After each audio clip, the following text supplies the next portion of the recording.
ఓంకారాకృతిగా పుట్టినటువంటి వాడు మొట్టమొదట. అందుకని ఓంకారమే ఆయన ముఖం.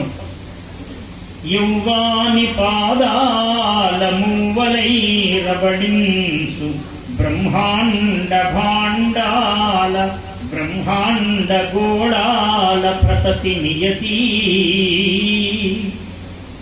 గణపతి మీద ఒక పద్యం చెప్పాను నేను. యౌవాని పాదాల మూవలై రబడించు బ్రహ్మాండ గోళాల ప్రతతి నియతి. అంటే ఒక బ్రహ్మాండముతో పొరపాటును కూడా కదలకుండా ఏది ఎంత దూరములో ఎలా సంచరించాలో అలా సంచరిస్తున్నాయి. అథానంత వీర్యస్య శ్రీమదాది నారాయణస్య అచించ అపరిమిత శక్త్యాభ్యయమానస్య మహాజలూఢ మధ్యే పరిభ్రమమానానాం అనేక సూర్యేంద్రకోటి బ్రహ్మాండానాం ఏకతమే వ్యక్తావ్యక్త మహదహంకార పృథివ్యాపస్తేజో వాయురాకాశాద్యైరావరణైః ఆవృతే అస్మిన్ బ్రహ్మాండకరండ మండలే. చెప్తూ ఉన్నాం మనం ఈ మంత్రం. బ్రాహ్మణోత్తములందరూ ఇవి చెప్తూ ఉంటారు. మన మంత్రాలను పఠించుకోమన్నారు. ఎంత ఈ మొత్తం సృష్టి రహస్యం అంతా చెప్పాడు. ప్రపంచం యొక్క స్వరూపం అంతా చెప్పాడు. ఇప్పుడు గెలాక్సీస్ చాలా ఉన్నాయండి, సైన్స్ చాలా కనుక్కుందండి అని చెప్తుంటారు. మంచిదే, కనుక్కోండి, కానీ ముందే. అందుకే రీసెర్చర్ అంటే ఏమిటంటే already searched once he searching again అన్నమాట. వాడే రీసెర్చర్. మళ్ళీ సెర్చ్ చేస్తున్నాడు, తప్పేం లేదు, వాడు భౌతికవాది. కానీ అభౌతికమైన జ్ఞానముతో, అభౌతిక చక్షువుతో, జ్ఞాన చక్షువుతో దర్శనం చేసిన ఋషులు ఉన్నారు, మనకు చెప్పారు. అనేక కోటి బ్రహ్మాండములు ఉన్నాయిరా అన్నాడు. అవి గోళములు, చిన్న గుళికల్లాగా, ఆయన గజ్జలలాగా, మూవలలాగా ఉన్నాయి పాదాలు. యౌవాని పాదాల మూవలై రబళించు బ్రహ్మాండ గోళాల ప్రతతి నియతి. యౌవాని ఘనకుక్షి ఇహ పర విద్యలకు అక్షరార్ణవమైన అమృత కలసి. ఏ మహానుభావుని యొక్క కడుపు అమృత కలశమై ఉన్నదో. ఎందుకంటే కడుపే విద్యలకు మూలం. వాడిని పొట్ట వస్తే అక్షరం లేదండి అంటాడు, వాడికి పొట్ట నిండా చదివేనండి అంటాడు. అంటే చదువుకు అక్షరానికి మూలం పొట్టే, బుద్ధి కాదు. ఇది తర్వాత స్థితి. మొదటి మూల స్థితి కడుపే. యౌవాని ఘనకుక్షి ఇహ పర విద్యలకు అక్షరార్ణవమైన అమృత కలసి. యౌవాని దంతంబు, యౌవాని దంతంబు కృతి భాగ్యమయ్యే. వ్యాసో నారాయణో హరి అచతుర్ముఖో అచతుర్వదనో బ్రహ్మ వివాహురపరో హరి అపాలలోచన సింహు భగవాన్ బాదరాయణ అన్నారు. అటువంటి బాదరాయణ మహర్షి వ్యాసదేవుడు ఓం బ్రహ్మా దేవానాం పదవీః కవీనాం షడ్విప్రాణాం అని మంత్రం చదివాడు. వచ్చాడు బ్రహ్మదేవుడు కమలాసనస్థుడై. ఏం కావాలి అన్నాడు. మానవుడు ఏం కావాలి అన్నాడు. స్వామి, నాకు కొంచెం లేఖకుడుగా కూర్చోండి, ఇంకా రాశాను, నా బుద్ధిలో రచించాను, కానీ రాసే శక్తి నాకు లేదు, నీ సహాయం కావాలి అన్నాడు. అనుగ్రహిస్తున్నాను. అయితే నాకు ఒక అలవాటు ఏముందంటే, ఎవరు ఆలస్యం చేసినా నేను వెళ్ళిపోతాను, ఉండను, అది చూసుకో మరి అన్నాడు. ఎక్కడైనా అని ఇలా నువ్వు ఓపిక తీసుకున్నావంటే అంతసేపు నేను ఓపిక పట్టలేని వెళ్ళిపోతుంటాను అని అన్నాడు. చాలా పెద్ద చిక్కే వచ్చి పడింది. ఎంత వ్యాసుడైనా ఆపకుండా ఎలా చెప్పాలి ఆయన పాపం. అందుకని ఆయన ఒక చమత్కారం చేశాడు. స్వామి, ఏం లేదు, భక్తితో వినమ్రతతో నాదొక నియమం చెప్తున్నాను. మీరు నేను చెప్పిన ప్రతి అక్షరము మూల అర్థమును కూడా మీరు మనస్సులో ధరించి రాయాలి అన్నాడు. ఓ, దానికేముందలే అన్నాడు. అక్కడక్కడ గ్రంథి శ్లోకములు అంటారు. గ్రంథి ధాగాలు గ్రంథ, అలాంటి శ్లోకాలు వేశాడు అక్కడక్కడ వ్యాసుల వారు. వేస్తే గణపతికి ఒక క్షణం ఇలా పట్టేదట. ఓహో, యౌవాని దంతంబు కృతి సర్వపర్వమై భారత భారతీ భాగ్యమయ్యే. యౌవాని శుభముఖంబు ఏకార్ణ మంత్రమై ఓంకార రూపమై ఉర్వి నిండే. ఏకారణ మంత్రం, ఒకే ఒక అక్షరమైన మంత్రం, అది ఓం. గురువులందరూ ఉపదేశించేటప్పుడు దక్షిణామూర్తి ఉపదేశం చేశాడనుకోండి, దత్తాత్రేయుల వారు ఉపదేశం చేశారనుకోండి, గురువులు వాడు ఇంత వ్యాఖ్యానం చెప్పరు, ఓం ఇది అంటాడు అంతే. ఆ ఓం అంటే సర్వార్థములు అందులో ఉన్నాయి. మొత్తం వీడు యుగ యుగాలు వ్యాఖ్యానం చేసుకోవచ్చు. ఒక్క ఓం అని ఇచ్చాడంటే మంత్రం. మహామహా గురువులందరూ అలాగే ఉపదేశాలు చేశారు. అందుకనే దక్షిణామూర్తిని చూసేటప్పుడు చాలా ఆశ్చర్యం ఉన్నట్టు. చిత్రం భటతరోర్మూలే వృద్ధా శిష్యా గురుర్యువ. చాలా ఆశ్చర్యం కలుగుతుంది. చిత్రం, ఆ బటతరువు యొక్క మూలములో, ఆ మర్రి చెట్టు మూలంలో కూర్చున్నాడు ఒక ఆయన.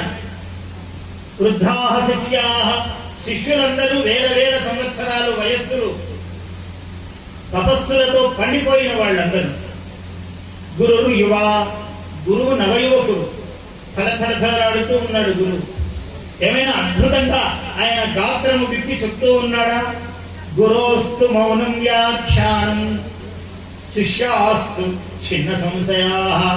చిన్న సంశయం కూడా లేకుండా ఇలా మనస్సులో సందేహం రాగానే ఇలా చూశాడంటే సంశయం వెళ్ళిపోతుంది, చిన్నమైపోతున్నది. అంటే ఆయన సన్నిధిలో కూర్చుంటేనే సంశయాలు వెళ్ళిపోతూ ఉన్నాయి. అది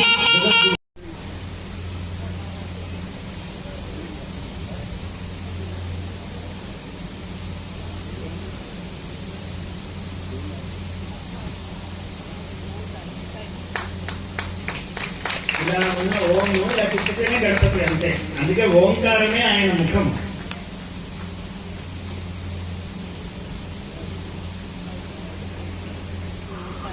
ఓంకార గణపతి అని నేను ఒక 40 ఏళ్ళ క్రితం ఒక రూపకం రాశా, ఓంకార గణపతి. సరే, అది చాలా పెద్దది. ఇప్పుడు అది చెప్పటం దానికే ఒక గంట పడుతుంది. అది అంత అద్భుతమైనది. ఇంకొక చిన్న భాగం చెప్తాను.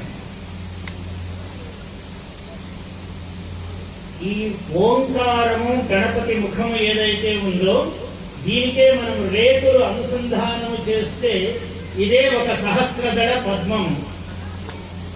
ఓంకారమే కమలాసనమై, ఓంకారమే కమలాసనమై,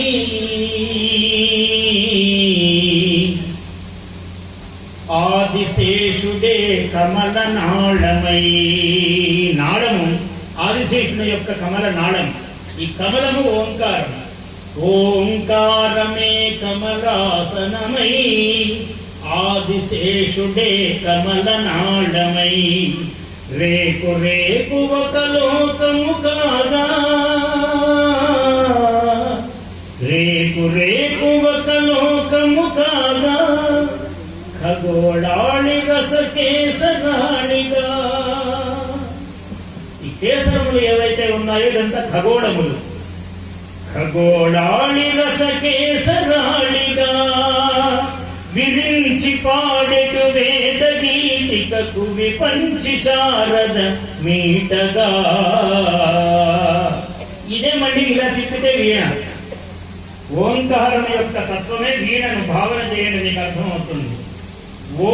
ఓంకారము ఇలా ఎట్లా ఉంటుందో వీణ ఇట్లే ఉంటుంది. ఇది సృష్టి రహస్యం. ఇవన్నిటికీ ఒకటే అర్థం.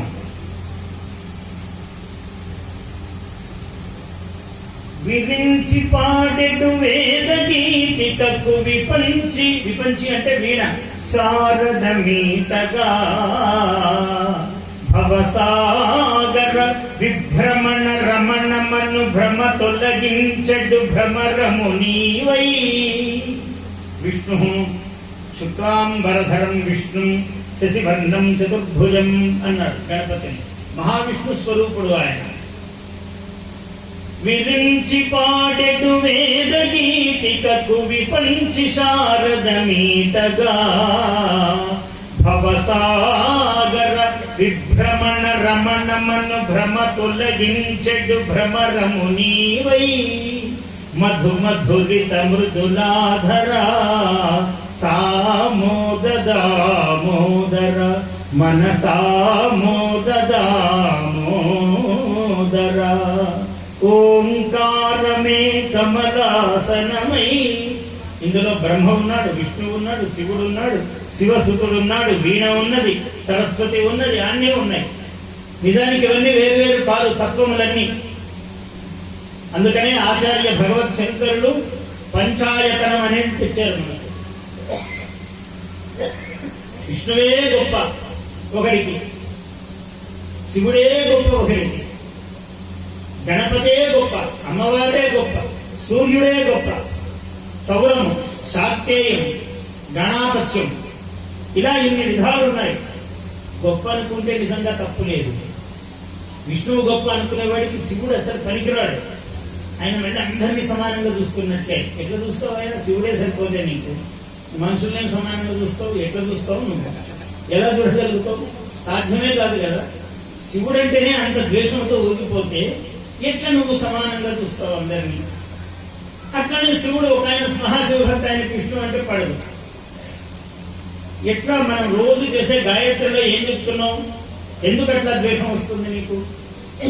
అందుకనే శివద్వేషము చాలా ఉన్నవాడు ఎవరు? దక్షుడు, అంటే సమర్థుడు. దక్షుడు అనే మాటకు ఆయన ప్రజాపతి. రెండవ అర్థం ఏంటంటే మహాసమర్థుడు ఆయన. సృష్టిలో బ్రహ్మంతటి వాడు ఆయన. ఆయనకు శివద్వేషము. అందుకని ఏం చేశాడు? వీరభద్ర అవతారం వచ్చి శిరస్సును ఖండించి దేని తలను పెట్టాడయ్యా? ఒక వృషభము ఎద్దు తలను, ఆవు తలను పెట్టుండొచ్చు కదా ఆయనకి కోపం. కాదు, ఒక మేక అజాశీర్షం. మీకు తెలివి తక్కువ ప్రాణులలో అన్నింటికన్నా ఏది అంటే గొర్రె, మేక ఉంటాయి. ఒక 100 ఆవులు ఉన్నాయనుకోండి, ఒక బావి ఉంది, అసలు మొదటి ఆవే పడదు. ఒకవేళ పొరపాటున కాలు గాడి పడింది అంటే రెండవ ఆవు ఎట్టి పరిస్థితిలో పడదు. మీకు 1000 గొర్రెలు, 1,00,000 గొర్రెలు ఉండని గాక, 1,00,000ది కూడా అందులో పడుతుంది, కానీ 1,00,000ది కూడా మెరుకోదు. అరే ఇక్కడ బావి ఉండి పడకూడదనే జ్ఞానము 1,00,000దానికి కూడా రాదు. 99,99,999 పడ్డా కూడా దానికి జ్ఞానం రాదు.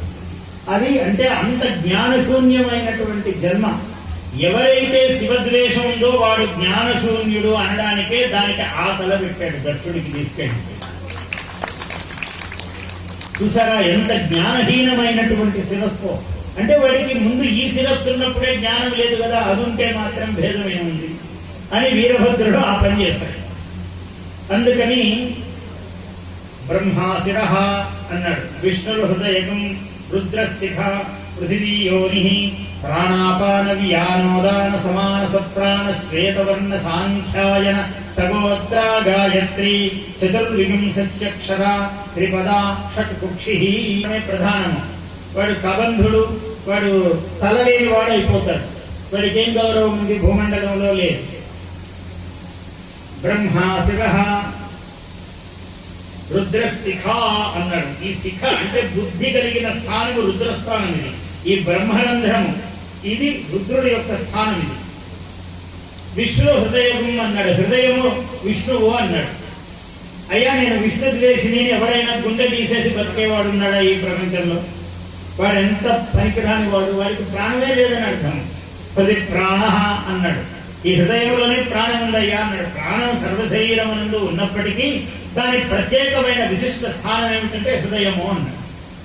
కాబట్టి హృదయ ప్రాణ, వాడు గుండె అన్నాడు. విష్ణువు అన్నాడు. గుండె ముఖ్యమండి, నాకు తల ముఖ్యం కాదని ఎవడైనా అంటాడా బుద్ధిహీనుడు లోకంలో? గుండె ఉంది, తల కూడా ఉండాలండి. తల ఉంది కానీ వాడికి బుర్ర లేదండి, ఇక్కడ ఇదంతా ఖాళీ ఉందంటే వాడేం మనిషి? అది రుద్రస్థానం, ఉండవలసిందే జ్ఞానం. అందువల్ల ఈ అపరిహార్యములైనవి 3.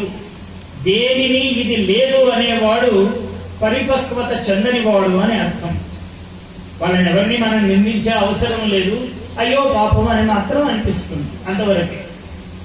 అందువల్ల ఈ పూర్ణమైన సమగ్ర స్వరూపమునకు ఆ ఓంకారము సర్వదేవతా స్వరూపుడు.